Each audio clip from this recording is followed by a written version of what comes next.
గత 15 సంవత్సరాలుగా తాను ప్రజాసేవలో ఉన్నానని, ఇలాంటి పదవులు లేకపోయినప్పటికీ ఎన్నో సేవా కార్యక్రమాలను చేపట్టడం జరిగిందని, పదవి ఉంటే మరింతగా విస్తృతమైన రీతిలో కార్యక్రమాలు చేపట్టడానికి వీలవుతుందని శేర్లింగంపల్లి నియోజకవర్గానికి చెందిన సీనియర్ భారత రాష్ట్ర సమితి పార్టీ సీనియర్ నేత గొట్టిముక్కల పెద్ద భాస్కరరావు పేర్కొన్నారు. తన జన్మదినోత్సవం సందర్భంగా ఆయనకు పెద్ద ఎత్తున అభినందనలు వెల్లువెత్తాయి. శేర్లింగంపల్లిలోని వివిధ డివిజన్ల నుంచి పెద్ద ఎత్తున అభిమానులు మరియు శ్రేయోభిలాషులు మరియు బీఆర్ఎస్ పార్టీ నేతలు శ్రేణులు తరలిరావడం జరిగింది. ఈ సందర్భంగా శేర్లింగంపల్లి నియోజకవర్గంలో కృషి టీవీ9 ప్రతినిధితో ఆయన మాట్లాడారు. పిలిచినంతనే పలికే నైజం కలిగిన తాను శేర్లింగంపల్లి నియోజకవర్గంలో వెంకటేశ్వర నగర్ మరియు వివేకానంద నగర్ ఇతర డివిజన్లో కూడా ప్రజల కష్టాలు దగ్గర నుంచి చూశారని తెలిపారు. పేదల బాధను చూసి చలించిపోయానని పేర్కొన్నారు. ఇప్పటికీ 90% దాకా దాదాపుగా బీఆర్ఎస్ ప్రభుత్వ హయాంలో సమస్యలు పరిష్కారం అయ్యాయని, మిగిలినవి కూడా ఎక్కడికక్కడ సమస్యలున్నాయో తెలుసుకుని పరిష్కరించడానికి తన వంతు కృషి చేయడం జరుగుతోందని గొట్టిముక్కల పెద్ద భాస్కర్ వెల్లడించారు. తను స్వయంగా దగ్గర నుంచి ప్రజలు చూశారని, భవిష్యత్తులో కూడా ఆదరించి ముందుకు సాగుతున్న నమ్మకం తనకు పూర్తిగా ఉందని ఆయన వివరించారు.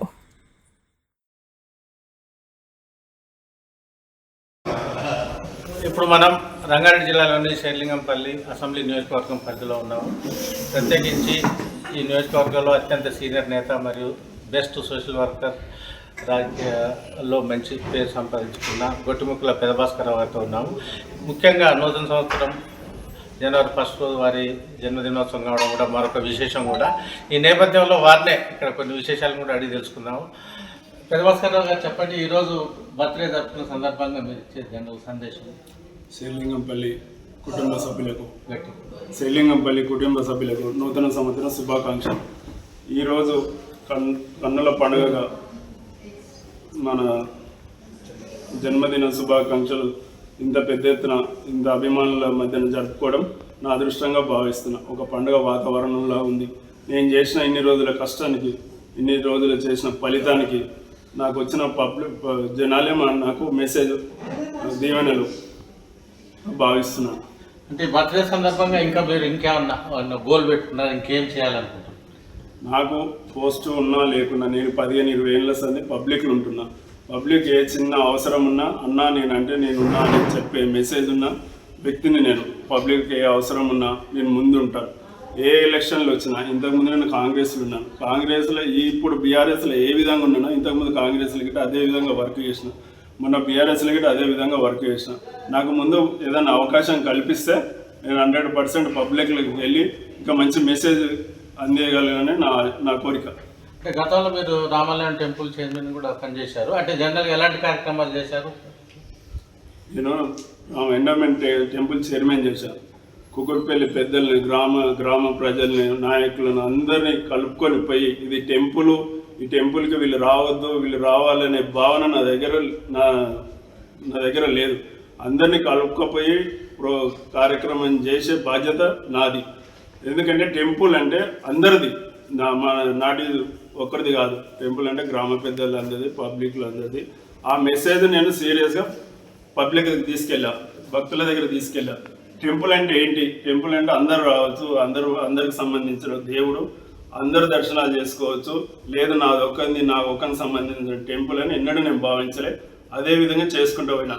అక్కడ కార్యక్రమాలు ఏ విధంగా ఉండాలి, అక్కడ ఎట్లయితే మనం టెంపుల్ డెవలప్ అవుతుంది, మనం అదే టెంపుల్ ఉండి లెక్క పెట్టి ఉండిలో ఎన్ని పైసలు వస్తాయి పబ్లిక్కి తెలియదు.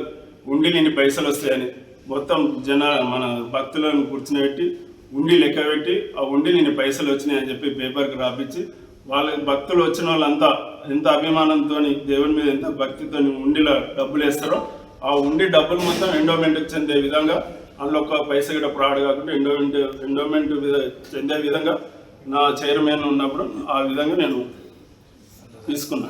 అంటే ఇంకా చేయాలని ఏమన్నా అనుకుంటున్నారా సంకల్పం? ఇప్పుడు నాకు ఒక కోరిక, పబ్లిక్ నన్ను ఏం పోస్టు లేకున్నా ఇంత ఆశీర్వదిస్తారు. నాకు భగవంతుడు ఏదైనా అవకాశం ఇస్తే ఇంకా ముందుకు పోయి నాకు ఒక ఐడెంటిటీ ఉందనుకో, మనం చేస్తానికి ఇంకా అవకాశం ఉంటుంది. ఇప్పుడు ఐడెంటిటీ లేనప్పుడే నేను ఇంతగానో పబ్లిక్లో నాకు ఇంత స్పందన ఉంది. నాకు ఒకవేళ భగవంతుడు అవకాశం కలిగించిండు అనుకో, ఇంకా నేను కొంచెం చేయనికే అవకాశం ఉంటుంది. అంటే ముఖ్యంగా శేర్లింగంపల్లి నియోజకవర్గంలో కావచ్చు, మీ లోకల్ డివిజన్లో కావచ్చు, ఎక్కువ ఏ సమస్యలు ఎక్కువ మీద మీరు ఫోకస్ పెట్టే అవకాశం ఉంది? ఇంతకుముందు చాలా సమస్యలు ఉండే. కాంగ్రెస్ ప్రభుత్వం ఉన్నప్పుడు చాలా సమస్యలు ఉండే. ఇప్పుడు 90% సమస్యలన్నీ పోయినాయి. రోడ్లు, డ్రైనేజీలు, ఇంతకుముందు వాటర్ అనేది మనం కళ్ళారా చూసినాం. వాటర్ అంటే ఎంత ఇబ్బంది ఉన్నది, కరెంటు విషయంలో చూసినాం, కరెంట్ అంటే ఎంత ఇబ్బంది ఉన్నది. అవన్నీ బీఆర్ఎస్ ప్రభుత్వం వచ్చినాక 90% అన్ని సాల్వ్ అయినాయి. ఇంకా ఏమైనా సమస్యలు ఉండి నా దగ్గరికి వస్తే, పబ్లిక్ ఏదైనా ఆపద ఉందనుకో, నేను ముందుండి వర్క్ చేసే బాధ్యత మాది. అంటే ముఖ్యంగా మీకు ప్రయాస సంకల్పం అంటే మీకు ఎట్లా కలిగింది? నాకు మనం ఏదో ఒక పబ్లిక్ చేయాలి. మనకు మనిషి పుట్టిండు పోయిండనే సమస్య పోయిండనేది ముఖ్యం కాదు. పబ్లిక్ మనతో అయినంత ఎంతో అంత సాయం చేయాలి. రూపాయి సంపాదించిన వాళ్ళకు 5 రూపాయలు మనకు ఖర్చు పెట్టే విధానం మన దగ్గర ఉంది. మనం ఆ చేస్తుంటేనే మాకు తృప్తి అనేది కలుగుతుంది. కాబట్టి మేము ఈ శేర్లింగంపల్లి తెలంగాణలో ఈ 10 ఏళ్ళు జరిగినంతలా నేను వేరే రాష్ట్రాలు తిరిగి వచ్చిన, ఏ రాష్ట్రంలో ఇంత డెవలప్మెంట్ జరగలేదు. అందులో శేర్లింగంపల్లిలో చూసి ఈ కాలనీలు లోకల్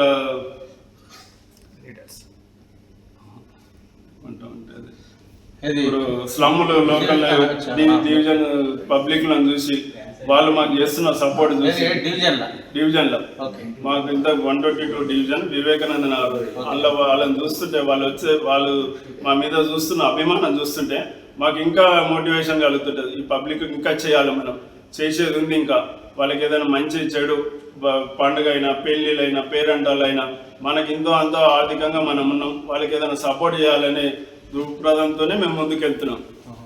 అంటే ఇంకా ఇంత పెద్ద రిచ్ కాన్షియస్లో పేదరికం ఉందంటారా?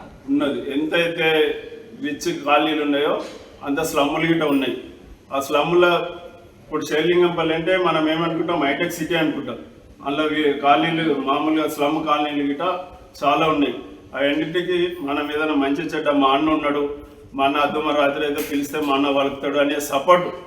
ఇప్పుడు పబ్లిక్కి ఏం కావాలి, ఏదైనా మంచి చెడ్డ ఉంటే మా అన్న ఉన్నాడు అనే భరోసా, సపోర్టు మనం ఇవ్వాలి. అది ఇవ్వగలిగినప్పుడే మనం లీడర్ అనేది నిరూపణ అవుతుంది. లేదు మన చేతిలో మనం ఏదో చేసుకుంటూ పోతున్నాం, మన బిజినెస్ మనం చేసుకుంటూ పోతున్నాం అంటే ఆ ప్రజాసేవకు రావద్దు, ప్రజాసేవ చేయొద్దు.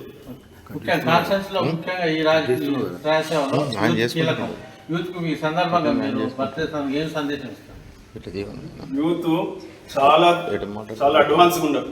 వాళ్ళంతా గమనిస్తున్నారు. ఇంతకుముందు ఏ విధంగా జరిగింది, ఇప్పుడు ఏ విధంగా జరుగుతుంది, మనకి ఇంతకుముందు మోటివేషన్ ఎట్లుంది, ఇప్పుడు మోటివేషన్ ఎట్లుంది, మనం ఏం చేయలేకపోతున్నాం. ఇప్పుడు ఒక కాలనీ బాగుపడ్డది అనుకో, ఆ కాలనీలో పిల్లలు బాగుపడతారు, ఫ్యామిలీ బాగుపడుతుంది. ఆ కాలనీకి ఏం జరగలేదనుకో, ఆ పిల్లలు వాళ్ళ ఫ్యామిలీ మొత్తం డౌన్ అవుతుంటారు. అంటే ముఖ్యంగా పొలిటికల్గా వచ్చేస్తే ముఖ్యంగా టీఆర్ఎస్ మీద కాంగ్రెస్ చాలా నెగిటివ్ కామెంట్ చేయడం కావచ్చు జరుగుతున్న క్రమంలో పబ్లిక్ ఎట్లా రిసీవ్ చేసుకునే పరిస్థితి ఇక్కడ చాలా దారుణం. ఆ విషయంలో అయితే చాలా దారుణం. ఎందుకంటే ఒక సీఎం గారు అట్లా మాట్లాడేది అనేది మన చరిత్రలో ఇప్పటివరకు మనం చూడలే. ఏ విధంగా మాట్లాడాలి, పోస్ట్ పదవి వచ్చినాక ఉందాగా ఉండాలి. పొద్దున లేస్తే మన దేశానికి నెహ్రూ గాంధీ తాత ఎంత ముఖ్యమో మహాత్మా గాంధీ మన రాష్ట్రానికి కేసీఆర్ అంత చేసిండు.